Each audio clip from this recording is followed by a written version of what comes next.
एक खातून ने बुजुर्ग से पूछा, मैं अपने बच्चों के साथ ऐसा क्या करूं कि फजर के वक्त गहरी नींद के बावजूद नमाज के लिए उठा सकूं। बुजुर्ग ने कहा, तुम उस वक्त क्या करोगी जब बच्चे गहरी नींद सो रहे हों और घर में आग लग जाए।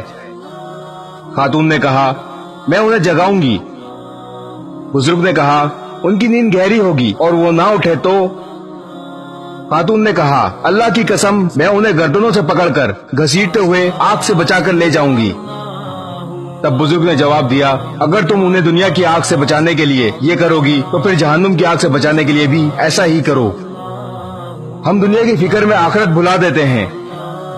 आप अपने बच्चों को बचपन से जो आदत डालेंगे वो सारी जिंदगी उस पर ही अमल करेंगे।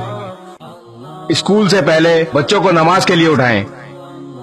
वालिदैन फिक्र करें। इस वीडियो को शेयर जरूर करें। हो सकता है आपके एक शेयर से ये बात किसी के दिल में उतर जाए।